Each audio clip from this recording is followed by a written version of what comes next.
The docking bay of the Stellar Dominion stretched before Captain Elena Vasquez, like a cathedral of chrome and starlight. At barely 5 feet 4 inches, she felt dwarfed by the massive alien architecture, but her shoulders remained straight, and her expression composed. 20 years commanding deep space reconnaissance missions had taught her that confidence was often the only weapon that mattered. "So this is the famous human representative," rumbled a voice that seemed to emanate from the deck plates themselves. Elena turned to face her escort, a towering Zephyrian whose crystalline exoskeleton caught and refracted the ambient light into prismatic rainbows. Standing nearly 9 feet tall, Kepha resembled a walking Giada crossed with a praying mantis, his forearms ending in delicate manipulator claws that could crush steel. "Captain Elena Vasquez, Earth Diplomatic Corps," she replied, extending her hand in the universal gesture of greeting. "Though I suspect you already knew that." Kepha's compound eyes shifted through several colors surprise. If she remembered her xenobiology briefings correctly, "You offer physical contact to a stranger? Your species truly lacks survival instincts. Where I come from, a handshake is how we show trust," Elena said, maintaining her extended hand. "Unless you're afraid of a little human contact." The crystalline being's mandibles clicked in what she hoped was amusement, rather than irritation. After a moment's hesitation, he reached out with one of his secondary arms, his claw gently grasping her much smaller hand. The contact was surprisingly warm, and Elena felt the faint vibration of his internal harmonics, a sign of curiosity among his people. "Fascinating," Kepha murmured, releasing her hand. "You show no fear, despite being surrounded by beings who could end your existence with minimal effort." "Fear's overrated," Elena replied with a slight smile. "Besides, if you wanted me dead, I'd already be space dust. The fact that I'm breathing suggests you need something from humanity." Their conversation was interrupted by the arrival of Ambassador Quintel, a serpentine being whose iridescent scales shifted between deep purples and golds.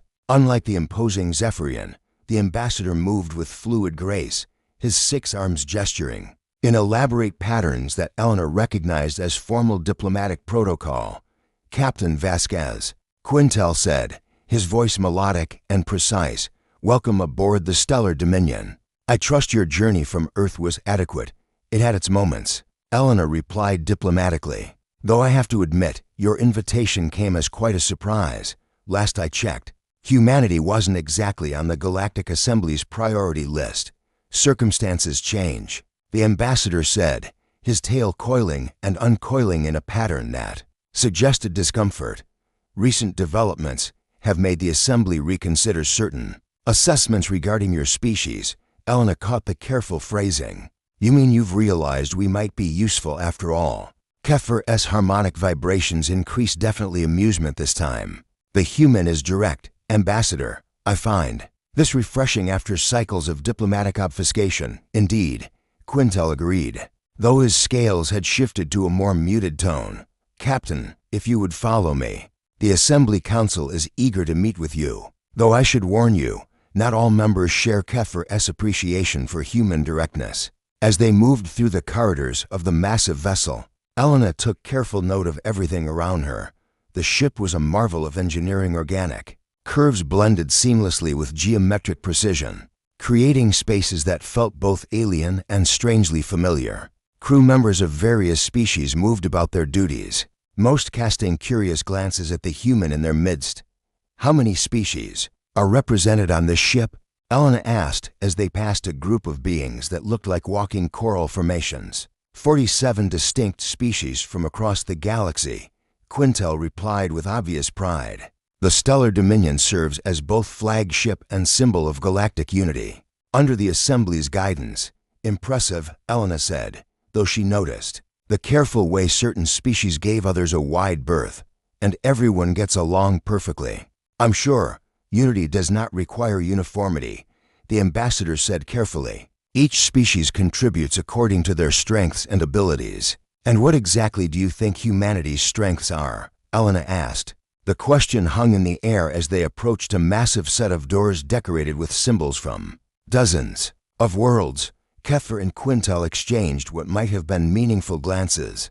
though Elena found alien body language difficult to interpret. "That," Quintel said finally, "is what we intend to determine." The doors opened with a soft whisper of displaced air, revealing a chamber that took Elena's breath away. The assembly hall was enormous, with tiers of seating arranged in concentric circles around a central platform. Representatives from dozens of species filled the seats, their attention focused on the small human who had just entered their domain. But what truly caught Elena's attention were the whispered conversations that ceased as soon as she appeared. She caught fragments in the few alien languages she understood, words like predator, dangerous, and most intriguingly, Apex. "Captain Vasquez," Quintel announced formally, "the Galactic Assembly recognizes your presence as representative of the human species."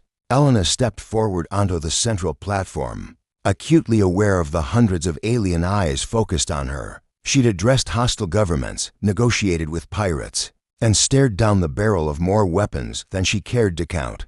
But something about this moment felt different, charged with a significance she couldn't quite grasp. "The honored representatives," she began, her voice carrying clearly through the chamber.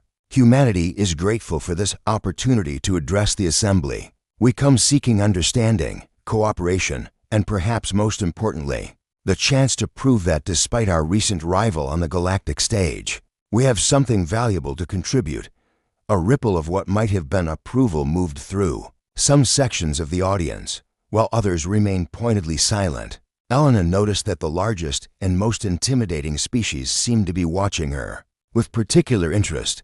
"We have heard much about human capabilities," said a voice from the upper tiers. The speaker was massive, easily 12 feet tall, with what appeared to be natural armor plating and eyes that glowed with an inner fire. "Tell us, small human, what makes your species believe it deserves a place among the stars?" Elena met the being's gaze steadily. "Because we're still here," she said simply. "Despite everything the universe has thrown at us, despite our flaws and our mistakes, humanity endures. We adapt, we survive, and when necessary, we fight." The chamber fell silent. Elena could hear her own heartbeat in the sudden quiet, and for a moment, she wondered if she'd made a terrible mistake. Then, from somewhere in the highest tier of seating, came a sound that made every alien in the chamber freeze, a deep, resonant growl that seemed to acknowledge something in Elena's words. The sound of an apex predator showing interest. The diplomatic reception following Elena's address buzzed with tension and curiosity. Representatives from dozens of worlds mingled in the grand hall, their conversations a symphony of clicks, whistles, and harmonic tones. Elena found herself the center of attention, though she noticed how most beings kept a respectful or perhaps wary distance. "Captain Vasquez," purred a voice beside her. Elena turned to find herself facing a being that resembled a cross between a cat and a butterfly, with iridescent fur and gossamer wings. "I am Council Member Gila of the Feline Collective. Your speech was most provocative." "I prefer honest," Elena replied, accepting a crystalline cup containing something that glowed softly blue. "Humanity has learned that sugar-coating the truth rarely leads to lasting relationships. Indeed, though I wonder if your species truly understands what survival means on a galactic scale." Gila's whiskers twitched with what Elena interpreted as amusement. "Out here, being an apex predator carries implications." Before Elena could ask what she meant, a sudden hush fell over the gathering. The temperature in the room seemed to drop several degrees, and Elena noticed that every being in her immediate vicinity had taken several careful steps backward. "What's happening?" Elena whispered to Gila, but the feline being had already melted away into the crowd. Her answer came in the form of footsteps, heavy, measured, and somehow both graceful and intimidating. Elena turned toward the source of the sound and felt her breath catch in her throat. The being approaching her was unlike anything in her xenobiology files. Standing nearly 8 feet tall, he moved with the fluid power of a born predator.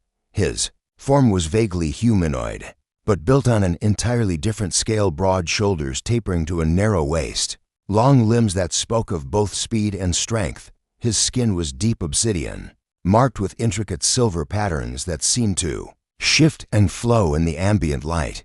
Most striking were his eyes, ancient gold that held an intelligence as vast as it was unsettling. "So," he said, his voice a low rumble that Elena felt as much as heard. "You are the human who speaks of endurance."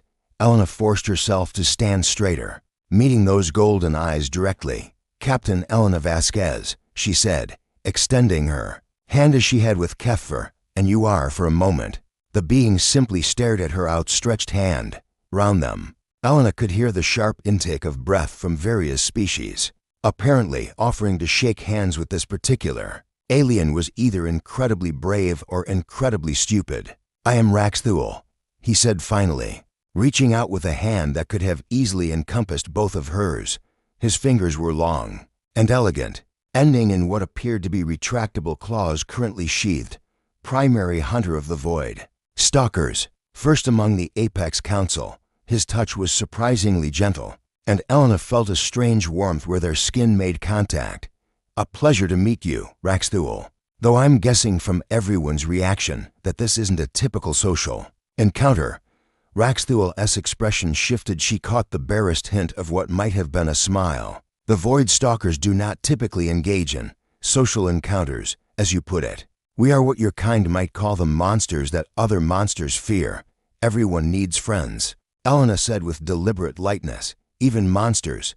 This time, Raxthul's smile was unmistakable, revealing teeth that were clearly designed for tearing rather than grinding. "Your species is either incredibly foolish or remarkably brave.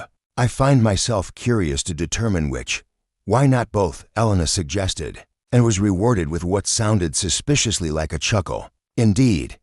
Tell me, Captain Elena Vasquez of Earth, what do you know of predators?" Elena considered the question carefully.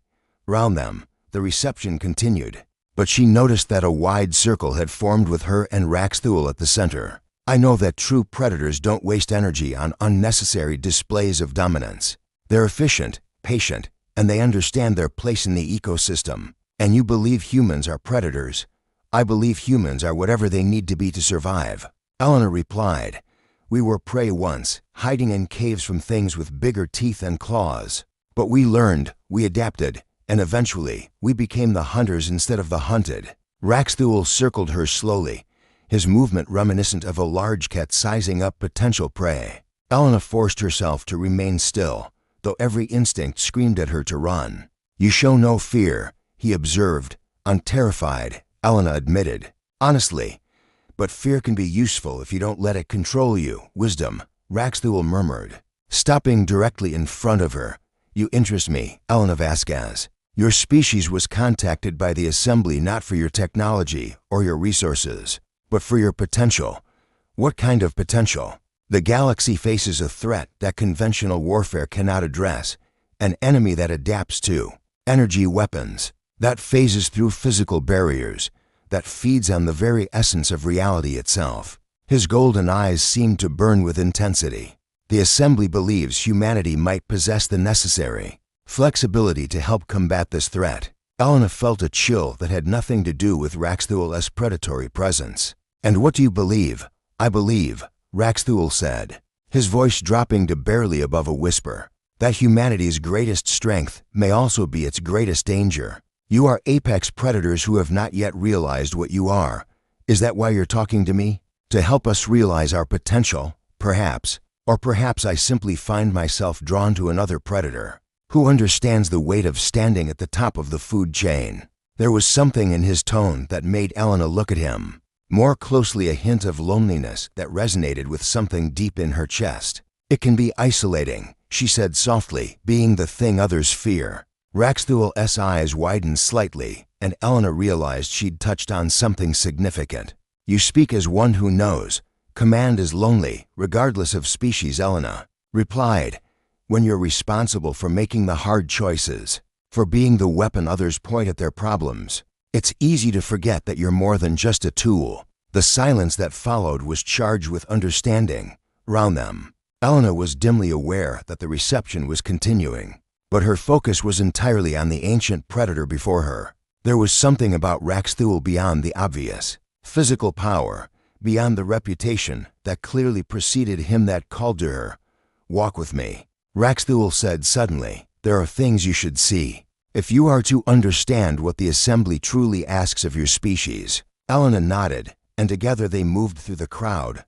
Other beings parted before them like water, some bowing respectfully to Raxthul, others simply getting out of the way as quickly as possible. Elena found herself matching his pace. There, steps falling into an oddly comfortable rhythm. The void beyond the galactic rim, Raxthul said as they walked, is not empty as your scientists believe. It teems with entities that exist beyond normal spacetime, beings that view our reality as nothing more than a feeding ground. The threat you mentioned, they call themselves the Silence, though that is merely our translation of a concept that has no equivalent in any known language. They consume not just matter and energy, but existence itself. Entire star systems have simply ceased to be. Elena felt her tactical mind engaging, despite the surreal nature of the conversation. How do you fight something like that? Raxthul said, stopping before a massive viewport that showed the starfield beyond. Is what we hope your species might help us discover. The Void Stalkers have managed to hold them at bay, but we are few, and they are infinite. Elena stared out at the stars, processing the implications. You're hoping human unpredictability might be the key to finding a solution the galaxy's greatest minds have missed. Intelligence alone is insufficient. The Silence adapts to logical patterns, learns from conventional tactics, but chaos. Raxthul's reflection in the viewport seemed to smile. Chaos is far more difficult to predict or counter, and you think humans are chaotic enough to make a difference? I think, Raxthul said, turning to face her fully, that humanity represents something the galaxy has not seen in eons. A species with the potential to become apex predators, without losing their capacity for growth and change. Elena met his gaze, feeling the weight of unspoken implications. There was something building between them, not just intellectual curiosity or strategic alliance, but something deeper, something that transcended species boundaries. This conversation feels like it's heading somewhere significant, Elena said carefully. Indeed it is, Raxthul replied, his voice carrying a warmth that hadn't been there before. Tell me, Elena, Vasquez, are you prepared to discover what humanity truly is? Elena's private communication with Earth Command was interrupted by an urgent summons. To the Assembly's War Council, the message had come directly from Raxthul, marked with security codes she didn't recognize and a single line. The Silence has moved. Your presence is required. She found herself in a chamber deep within the Stellar Dominion's military section, surrounded by the galaxy's most senior commanders. General Murdox, a massive arachnid-like being with 8 articulated limbs, stood at the center of a holographic display that showed star charts Elena had never seen before. Dr. Zillanth, a ethereal being that seemed to be composed more of energy than matter, floated nearby with various scientific instruments orbiting her translucent form. But it was Raxthul's presence that drew her attention. He stood apart from the others, his usual controlled demeanor replaced by something that looked almost like barely contained fury. Captain Vasquez, General Murdoch's voice was like grinding stone. Thank you for responding so quickly. We have a situation that requires immediate consultation. What kind of situation? Elena asked, though she suspected she already knew. 3 hours ago, our deep space monitoring stations detected this, Dr. Zillanth said, her form pulsing as she manipulated the holographic display. The image that appeared made Elena's blood run cold. What had once been a thriving solar system, 5 planets orbiting a yellow star, not unlike Earth's sun, was now simply gone, not destroyed, not reduced to debris, but completely absent. Space itself seemed to ripple and distort where the system should have been. The Kepler 440 system, General Murdoch explained, home to 6 billion beings across 3 inhabited worlds. As of 0800 hours Galactic Standard Time, it no longer exists. The Silence? Elena asked, though she already knew the answer. A full manifestation, Raxthul said, his voice tight with controlled emotion. Not a probe or scout, but a mature entity, something we haven't seen in over 2 centuries. Elena studied the display, her tactical mind trying to process the implications. How is this possible? I thought your people had been holding them back. We have, Raxthul replied, but the nature of the silence makes them difficult to predict. They exist partially outside normal spacetime, which means they can bypass our defenses in ways we don't always anticipate. Dr. Zillanth's form flickered with agitation. Our analysis suggests this was a targeted incursion, not a random feeding. The silence chose this system for a specific reason.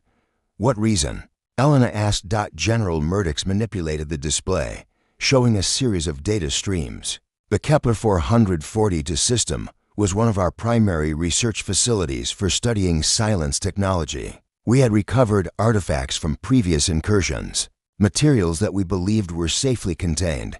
They came back for their toys, Elena realized. More than that, Raxthul said grimly. They demonstrated that nowhere in galaxy is truly safe from their reach. This was a message. Elena felt a chill that had nothing to do with the chamber's temperature. A message saying what? That the rules of engagement have changed, Dr. Zillanth replied. For 12 centuries, the silence have been content to probe our defenses, to test our responses. This was different. This was a declaration of war, General Murdoch confirmed. Which brings us to why you're here, Captain Vasquez. Elena looked around the chamber, noting the way all eyes were focused on her. You want humanity's help. We need it, Raxthul said bluntly. The conventional strategies that have worked for centuries are no longer sufficient. We need new approaches, new ways of thinking about an enemy that exists beyond our normal understanding of reality. And you think humans can provide that? I know you can, Raxthul replied. Stepping closer, Elena could see the intensity in his golden eyes, the faith he was placing in her species. Your people have a gift for improvisation, for finding solutions that others would never consider. It's what makes you dangerous, and it's what might save us all. Elena studied the holographic display again, her mind racing through possibilities. What do we know about silence technology? Their weaknesses. Dr. Zillanth pulsed brighter with excitement. That's where it becomes interesting. Traditional weapons are useless against them. They can phase through physical matter and adapt to energy signatures in real time. But there are exceptions, such as weapons or technologies that incorporate elements of chaos theory, the scientist explained. Random or unpredictable elements that the silence cannot easily analyze or counter, like human tactics, Elena said, beginning to understand. Exactly, General Murdoch confirmed. Your species' tendency toward unpredictable behavior patterns could be the key to developing new weapons and strategies. Elena felt the weight of their expectations, the hope they were placing in humanity's potential. It was flattering and terrifying. In equal measure, what exactly are you asking for? Full military alliance, Raxthul said. Human tactical advisors integrated with our war councils. Human creativity applied to our weapons development. And he hesitated, glancing at the others, and Elena prompted. Joint operations, General Murdoch said. Human and Void Stalker teams working together on direct missions against silence incursions. Elena felt her heart skip. You're talking about putting human soldiers in direct combat with entities that can erase entire solar systems. We're talking about giving humanity the chance to prove itself as more than just another client species, Raxthul said quietly. To become true partners in defending the galaxy. The implications were staggering. Elena could already imagine the debates that would rage on Earth, the fear and excitement that such an offer would generate. Humanity had always dreamed of taking its place among the stars, but this was far beyond anything they'd imagined. There's something else, Dr. Zillanth said, her form dimming slightly. Our analysis of the Kepler 442 incident suggests the silence are not just becoming more aggressive. They're becoming more intelligent. They're learning from our responses, adapting their strategies, which means they'll be ready for conventional countermeasures, Elena realized. But hopefully not for human unconventional countermeasures, Raxthul said with something that might have been a smile. Elena looked around the chamber at the assembled commanders. These beings who represented the pinnacle of galactic military power, and realized they were placing their faith in humanity's potential to think outside the box. I'll need to consult with Earth Command, she said finally. This kind of decision isn't mine to make alone. Of course, General Murdoch agreed. But time is not our ally. Our long-range sensors have detected anomalies in 17 other systems. If the Silents are preparing for a major offensive, how long do we have? Elena asked. Weeks, Raxthul said grimly. Maybe less. Elena felt the weight of the moment, the knowledge that her next words could determine not just humanity's future, but the fate of the entire galaxy. As she looked at Raxthul, she saw not just the fearsome primary hunter, but the being who had shown her vulnerability and trust in equal measure. I'll get you an answer, she said, but I want something in return. Name it, General Murdoch said. If humanity agrees to this alliance, we do it as equals, not as junior partners or expendable assets, but as full participants in whatever comes next. The commanders exchanged glances, and Elena held her breath. Agreed, Raxthul said, and Elena could hear the promise in his voice, not just political, but personal. As the meeting dissolved and the various commanders departed, Raxthul approached Elena. This changes everything, he said quietly. I know, Elena replied, acutely aware that he wasn't just talking about the military alliance. Are you ready for that? With you as our partner? Raxthul's hand found hers, their fingers intertwining. I'm ready for anything.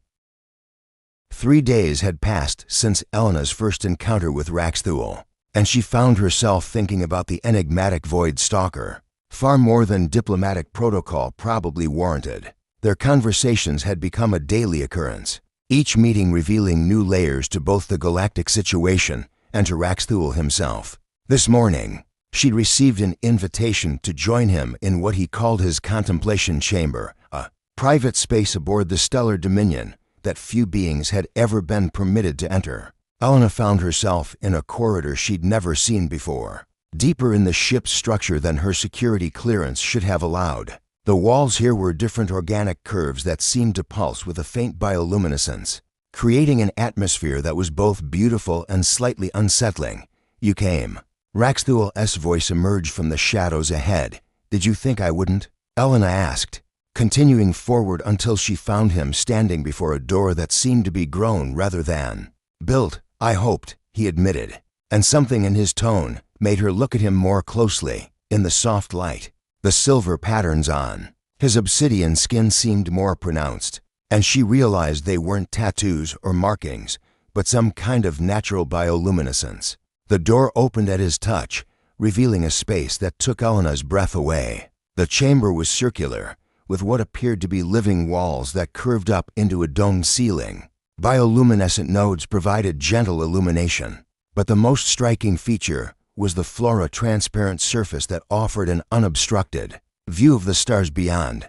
It's beautiful, Elena whispered, stepping carefully onto the transparent floor. The sensation of walking among the stars was both exhilarating and vertigo-inducing. This is where I come to remember, Raxthul said, moving to stand beside her. The vastness of space has a way of putting things in perspective. Elena noticed that his usual predatory grace seemed more relaxed here, less controlled. What do you need to remember? That I am more than just a weapon, he said quietly. That before the assembly found us, before we became the galaxy's shield against the dark, the Void Stalkers were explorers, philosophers, artists. What changed? Raxthul was quiet for so long that Elena wondered if she'd overstepped some boundary. Finally, he spoke. The first Silence incursion was 12 centuries ago. A scouting probe from beyond the rim made contact with a peaceful research station in what you would call the Andromeda Spiral. Within hours, the entire system simply wasn't there anymore. Elena felt a chill despite the chamber's warmth. And the assembly asked your people to investigate. They begged us to, Raxthul corrected, his golden eyes reflecting the starlight beneath their feet. The Void Stalkers were already known as the most effective hunters in the galaxy. Who else would they turn to when faced with the ultimate predator? But hunting the Silence cost you something, everything, he said simply. To fight entities that exist beyond normal reality, we had to become something beyond normal ourselves. We gave up our home world, our families, our individual identities. We became living weapons in service to galactic survival. Elena reached out instinctively, her hand covering his where it rested against the curved wall. His skin was surprisingly warm, and she felt that same strange tingle of connection she'd experienced during their first handshake. "I'm sorry," she said. "That's a hell of a sacrifice." "Is it sacrifice if there was no choice?" Raxthuel asked. But he didn't pull his hand away from hers. "Sometimes I wonder what my life might have been if the silence had never come. If I could have remained simply Raxthuel, instead of becoming primary hunter Raxthuel." "You're still just Raxthuel to me," Elena said, surprised by her own boldness. "Titles are just words. They don't define who you are inside." He turned to face her fully, and Elena was struck by the vulnerability in his ancient eyes.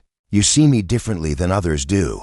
I see someone who's been carrying an impossible burden for far too long," Elena replied. "Someone who's forgotten that he's allowed to be more than just his duty." "And what do you see when you look?" "In the mirror, Elena Vasquez." The question was gentle but pointed. "Do you see a diplomat, or do you see the weapon your government has aimed at the stars?" Elena felt the question hit closer to home than she was comfortable with. "Both, I suppose." The line between diplomat and soldier gets pretty blurry when you're negotiating with a gun to your head, which is why the Assembly chose you, Raxthuel said. "Moving closer, not just humanity, but you specifically. They needed someone who could understand predators, who could think like one when necessary." "And what do you need?" Elena asked, the question slipping out before she could stop herself.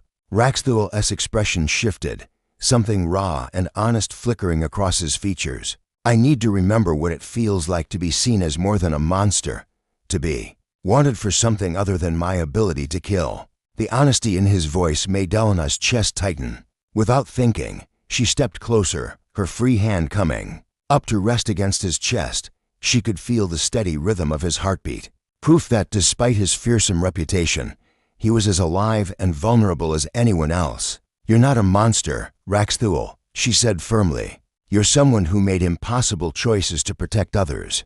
There's nothing monstrous about that. Even when those choices have made me into something that others fear, fear can come from respect," Elena said, thinking of her own experiences commanding difficult missions.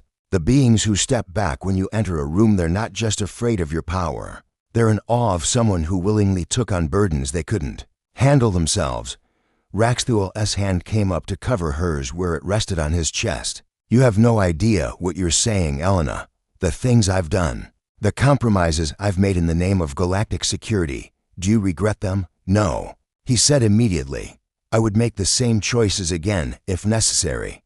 "Then you're exactly the kind of person, being whatever," Elena corrected with a slight smile, "that I respect most. Someone who does what needs to be done, even when it costs them everything." They stood in silence for a moment, the starlight beneath their feet painting shifting patterns across their forms. Elena was acutely aware of their proximity, of the warmth radiating from Raxthuel's powerful frame, of the way his golden eyes seemed to hold depths she could spend lifetimes exploring. "This is complicated," Raxthuel said finally, though he made no move to step away. "The best things usually are," Elena replied. "The question is whether it's worth the complication. You would risk your diplomatic mission for this," he gestured. Between them, and Elena could hear the carefully controlled hope in his voice. "My mission is to determine whether humanity has a place in galactic society," Elena said. "Maybe that includes determining whether individual humans can find connections that transcend species boundaries." Raxthuel's other hand came up to cup her face, his thumb tracing the line of her cheekbone with surprising gentleness. "You realize that what you're suggesting would be unprecedented. The Assembly has strict protocols about interspecies relationships, especially involving void stalkers. Since when do apex predators follow other people's rules?" Elena challenged, leaning into his touch that earned her one of his rare, genuine smiles, the kind that transformed his entire face and made her forget that others considered him the most dangerous being in the galaxy. "You," he said softly, "are going to be the death of me, Elena Vasquez." "Not if I can help it," she replied, rising up on her toes to close the distance between them. Their kiss was gentle at first, tentative, as if they were both afraid of crossing a line they couldn't uncross. But as Elena felt Raxthuel respond, felt the careful control he maintained slip just slightly, she deepened the contact. When they finally broke apart, both were breathing heavily. "Elena," Raxthuel said, his voice rough with emotion, There are things about my species, about what I am, that you don't understand. Getting close to me could be dangerous. Everything worthwhile is dangerous, Elena replied, her hands still resting against his chest. The question is whether you think I'm worth the risk. Raxthul's answer came in the form of another kiss, this one deeper, more certain. And as Elena lost herself in the warmth of his embrace, surrounded by the light of distant stars, she realized that her mission to the stars had become something far more personal than she'd ever imagined.